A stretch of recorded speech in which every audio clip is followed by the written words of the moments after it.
Rhombus সম্পর্কে এরকম একটা প্রশ্ন আসে যে ধরো এটা একটা রম্বস যার দুইটা কর্ণের দৈর্ঘ্য দেওয়া আছে।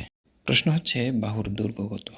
এখানে কর্ণদ্বয়ের দৈর্ঘ্য যথাক্রমে দেওয়া আছে, ধরো এটা 20 আর এটা 48 সেন্টিমিটার।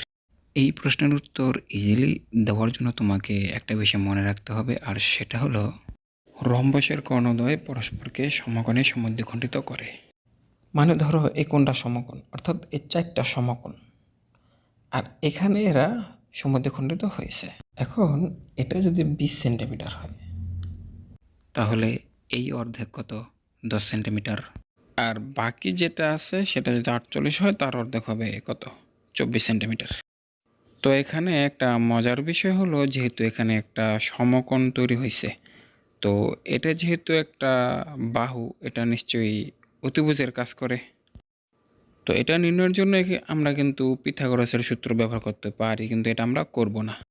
এখন এটা যদি 10 হয় আর এটা যদি 24 হয় তাহলে এই বাহুর দৈর্ঘ্য নিশ্চয়ই 26 হবে। উত্তর শেষ। এখন এটা কিভাবে হলো? হ্যাঁ, এই যে এটা 10, 24, 26। এখন এই 10, 24, 26 কি এটা জানার জন্য তোমাকে এই ভিডিওটি দেখতে হবে, লিঙ্ক ডিসক্রিপশন বক্সে পেয়ে যাবে। এখানে যদি বলা হয় পরিসীমা কত, তো এখন আমরা তো বাহুর পরিমাপ পাইছি 26 সেন্টিমিটার। তো এই চারটা বাহুর পরিমাপ কিন্তু সমান, তো চারটা যোগ করে দিলেই হয়ে যাবে। এখানে আমরা যোগ না করে সরাসরি গুণ করে দিই। 26 গুণ 4 সমান সমান 104 সেন্টিমিটার হয়। এখানে একটা চিত্র দেখাই। এখন চিত্রটা এখানে অঙ্কন হচ্ছে, তো কোনটা কি এখানে আমি চিহ্নিত করে দিচ্ছি।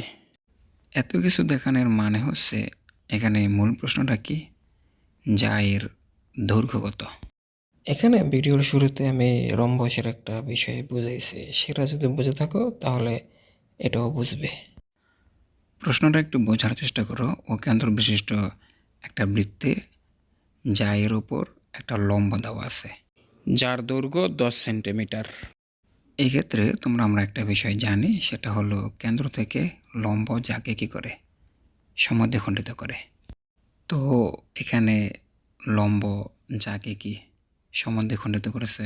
নিশ্চয়ই বুঝতে তো পারতেছো। তো সে দুটা কোন দুটা?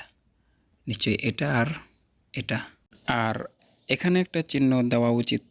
এখান থেকে এটা আর এটা কিন্তু সমান দুই ভাগ হয়ে গেছে। এখন এটা যদি লম্ব হয় তাহলে এই ত্রিভুজটাকে কি আমরা সমকোণী ত্রিভুজ বলতে পারি না? আর এটা তো ব্যাসার্ধই আছে। রম্বসের ক্ষেত্রে যেহেতু পিথাগোরাসের সূত্র ব্যবহার করা যায়, আগেই বলে আছি, কিন্তু সেখানে আমি করিনি, এখানেও করব না, পিছনে দেখে আসো। তো রম্বসের ক্ষেত্রে পিথাগোরাসের উপপাদ্য ব্যবহার না করে আমি একটা ইঙ্গিত দিছিলাম, সেটা কি? হ্যাঁ, এই যে এটাই দেখো 10, 24, 26। এখন এই সমকোণী ত্রিভুজের এটার মান দেওয়া আছে 26 সেন্টিমিটার আর এটার মান দেওয়া আছে 10 সেন্টিমিটার। তাহলে বলো তুমি আমাকে এটার মান কত হবে? হ্যাঁ, এখান থেকে তোমরা নিশ্চয়ই বুঝতে পারছো এটা কত হবে? 24 হবে। ঠিক আছে, 10, 24, 26 মানে এখানে মাঝখানেরটা হবে। এটা যদি 24 হয় তাহলে এটা কত? এটাও 24। তাহলে 24 যোগ 24 সমান 48 সেন্টিমিটার। এখন এই নিয়মটা আমরা ফলো করে কিন্তু খুব সহজেই সমাধান করে ফেলতে পারি। তো আজকে ভিডিওটি এই পর্যন্তই।